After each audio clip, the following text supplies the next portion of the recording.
a remote jungle in Guyana, South America, where nearly 1,000 people lived together in what appeared to be a utopian community. It was called Jonestown, named after its charismatic leader who promised equality, peace, and salvation.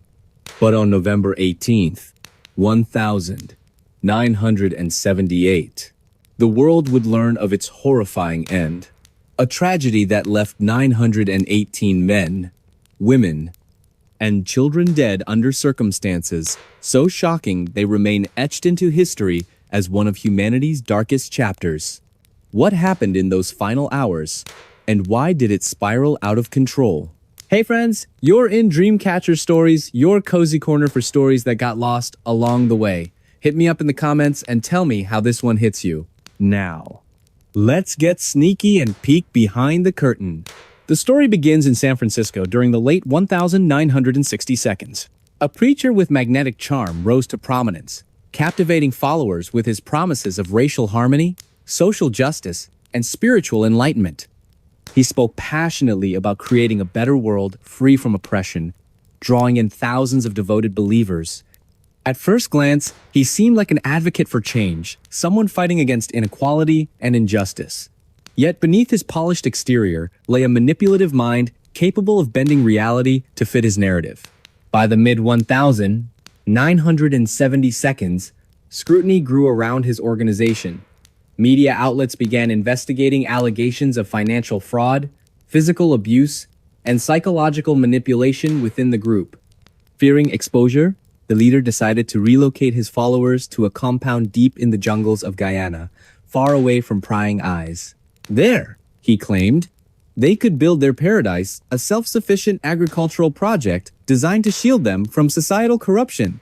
To outsiders, it sounded idyllic. To insiders, it became something else entirely. Jonestown wasn't just isolated geographically, it was cut off mentally and emotionally. Life inside the compound revolved around strict rules enforced by armed guards. Followers worked tirelessly under harsh conditions, often deprived of food or sleep. Questioning authority wasn't tolerated. Dissenters faced public humiliation or worse. Over time, paranoia seeped into every aspect of life. The leader frequently warned residents that enemies lurked everywhere, ready to destroy their dream. His speeches grew increasingly apocalyptic, painting a bleak picture of persecution and betrayal. Then came the turning point. In November 1978, Congressman Leo Ryan traveled to Jonestown to investigate claims of human rights abuses. Accompanied by journalists and concerned family members, he arrived expecting chaos but found a well-maintained settlement. Residents greeted him warmly, singing songs and sharing meals. For a moment, it seemed the reports were exaggerated. But cracks soon surfaced. Several defectors approached Ryan, pleading for help to escape. As tensions escalated, gunfire erupted at the airstrip where the delegation prepared to leave. Ryan and 4 others were killed instantly. Back at Jonestown, panic set in.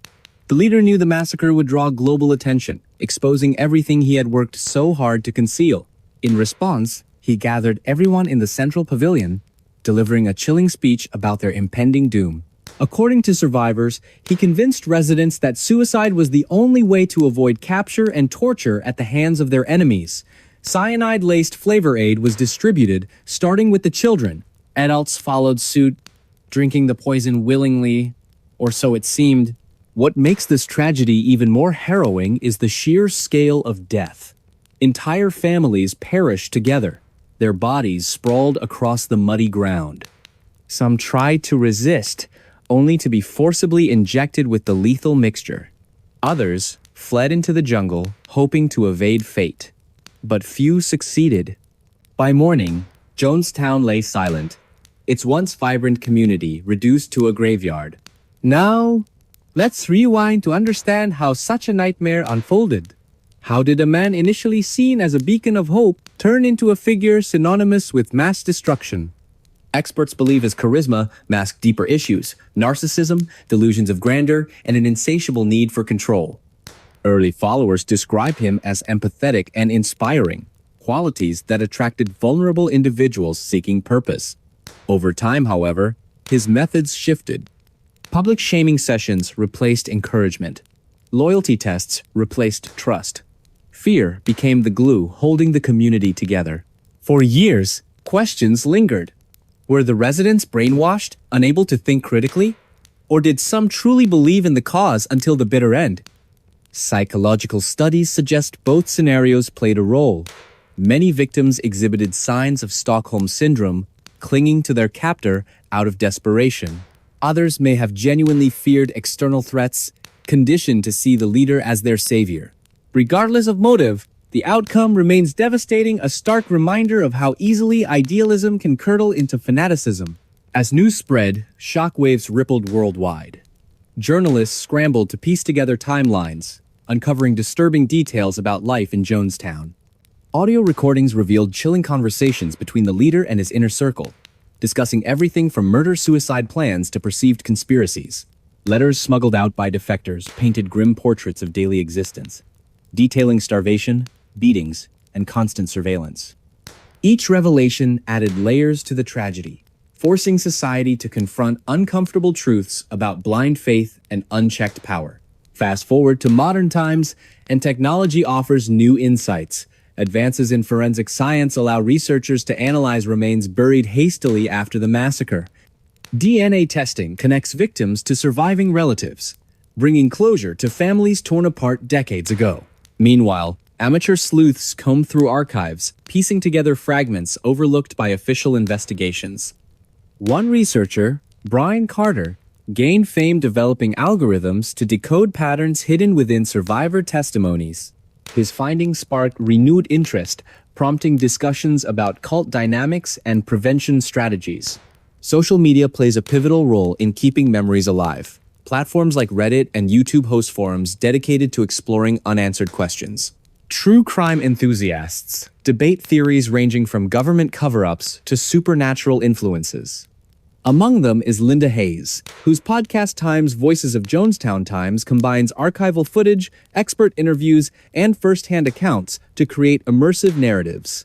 Episodes resonate deeply with listeners, sparking conversations about mental health, trauma recovery, and accountability. Public fascination extends beyond podcasts. Documentaries, books, and museum exhibits continue shedding light on Jonestown's legacy. In 2023, a groundbreaking study analyzed personality traits common among cult leaders, identifying warning signs useful for intervention efforts. Researchers emphasized education as a key tool, urging communities to recognize red flags before situations escalate. These initiatives reflect growing awareness and determination to prevent future tragedies. But here's the twist. Despite overwhelming evidence pointing to manipulation and coercion, doubts persist. Some argue certain aspects don't align with traditional cult behavior. Why, for instance, did highly educated professionals join willingly? Could external pressures have influenced decisions? While no definitive answers exist, these queries highlight complexities inherent in understanding human nature. Consider this. Survivors recount hearing whispers long after the massacre, rumors of secret documents, hidden funds, even covert operations involving foreign governments. Though unsubstantiated, such tales fuel speculation, blurring lines between fact and fiction. Are we looking at isolated incidents or part of a larger conspiracy? Investigators struggle to separate truth from myth, hampered by incomplete records and conflicting testimonies. Meanwhile, psychologists study behavioral patterns exhibited by participants, hoping to identify vulnerabilities exploited by leaders. Findings suggest susceptibility stems from factors like isolation, fear, and cognitive dissonance. But broader implications raise unsettling questions. If ordinary people can commit extraordinary atrocities, what does that say about us? Can anyone truly claim immunity from influence? As years pass, additional developments emerge.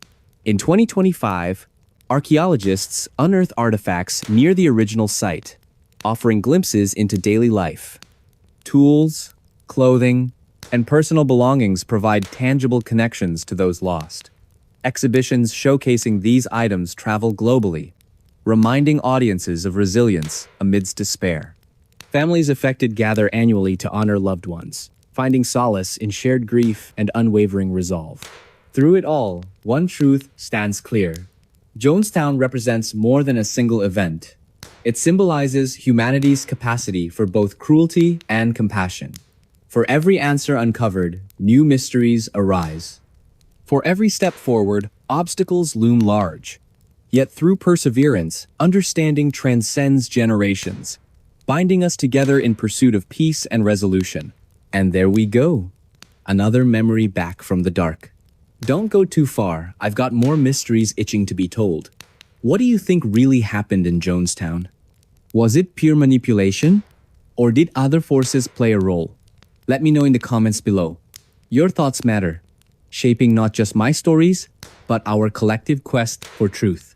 Until next time, stay curious and keep questioning.